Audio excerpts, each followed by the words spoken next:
ये strict parenting ही है जो सबसे ज्यादा बच्चों की पढ़ाई और करियर को डैमेज करती है। ज्यादा स्ट्रिक्ट होने का सीधा सीधा इंपैक्ट पड़ता है बच्चों की एकेडमिक परफॉर्मेंस पर। जापान और अमेरिका के बच्चों पर की गई इस कंपैरेटिव स्टडी को देखिए। इसमें पाया गया कि अथॉरिटेरियन पेरेंटिंग से बच्चों में मोटिवेशन कम हो जाती है, एकेडमिक अचीवमेंट्स बच्चों की कम हो जाती हैं। इंडिया की भी एक ये स्टडी है जो दिखाती है कि स्ट्रिक्ट पेरेंटिंग से एकेडमिक मोटिवेशन कम होती है और इसका नुकसान सिर्फ स्कूल में मार्क्स या एग्जाम परफॉर्मेंस तक सीमित नहीं है। अथॉरिटेरियन पेरेंटिंग से बड़े हुए 10 में से 7 बच्चे एंग्शियस और 10 में से 6 बच्चे अपनी खुद की वैल्यू नहीं जानते, क्योंकि बार बार पेरेंट्स ने डांट कर उनके अंदर इतना डर भर दिया है कि पूरी जिंदगी वो बस डरते ही रहे हैं। क्योंकि उन्होंने अपने पेरेंट्स को कभी नहीं कहना नहीं सीखा, इसलिए बड़े होकर वो ना कभी अपने बॉस को इनकार कर पाते हैं, ना कभी अपने पार्टनर को। बचपन से ही उन्हें सिखाया गया कि अपनी जो भी फीलिंग्स हैं उन्हें अंदर दबा कर रखो, तो वो कभी अपनी फीलिंग्स एक्सप्रेस करना भी नहीं सीखे। जैसे कि 29 साल की ध्वनि का केस देखिए। उसकी अपनी चॉइसेस को लेकर अपने पेरेंट्स से खूब लड़ाइयां हुई। इस वजह से उसे पैनिक अटैक्स आने लगे।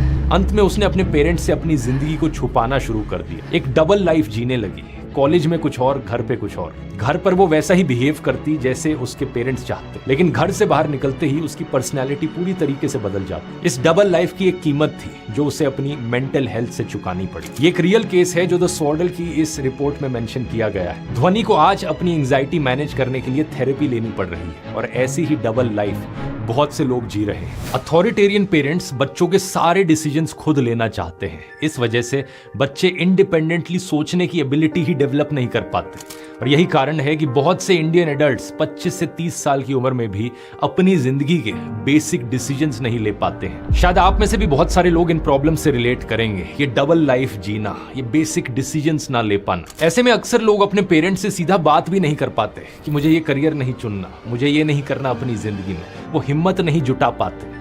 ये टॉपिक दोस्तों सही में काफी गहरा है और एक वीडियो में इसके बारे में सब कुछ बता पाना आसान नहीं है। इसलिए मैंने सोचा कि यहाँ पर डिटेल्ड सॉल्यूशंस देने जरूरी है, स्टेप बाय स्टेप समझाना जरूरी है कि किस सिचुएशन में क्या किया जाए। तो यहाँ पर मेरी टीम और मैंने बनाई एक पूरी पेरेंटिंग गाइड। ये ऑलमोस्ट एक ई बुक की तरह है, 50 से ज्यादा पेजेस, जिसमें डिटेल में अलग अलग पेरेंटिंग स्टाइल्स को समझाया है कि एग्जैक्टली किस सिचुएशन में क्या करना होता है। लेकिन ये सिर्फ पेरेंट्स के लिए नहीं बल्कि बच्चों के लिए भी है। इसमें 9 रेड फ्लैग्स की बात करी है, 9 साइंस जिन्हें देखकर आप पहचान सकते हो कि स्ट्रिक्ट पेरेंटिंग का असर अभी भी आप पर हो रहा है या नहीं। इसमें कॉन्वर्सेशंस बताई है, कैसे आप अपने पेरेंट्स से बेहतर बात कर सकते हो, कम्युनिकेट कर सकते हो, करियर को लेकर, पैसों को लेकर या किसी भी पर्सनल चीज को लेकर। एक पूरा सेक्शन इसमें आपके पेरेंट्स को डिकोड करने के ऊपर है और पेरेंट्स के लिए इसमें अथॉरिटेटिव पेरेंटिंग के लिए स्टेप बाय स्टेप टेक्निक्स बताई हैं, क्या आपको करना चाहिए क्या नहीं, जिससे सालों से चली आ रही आप इस साइकिल को तोड़ सको। ये पूरी गाइड लेटेस्ट साइंटिफिक रिसर्च और प्रूवन साइकोलॉजिकल स्टडीज पर आधारित है।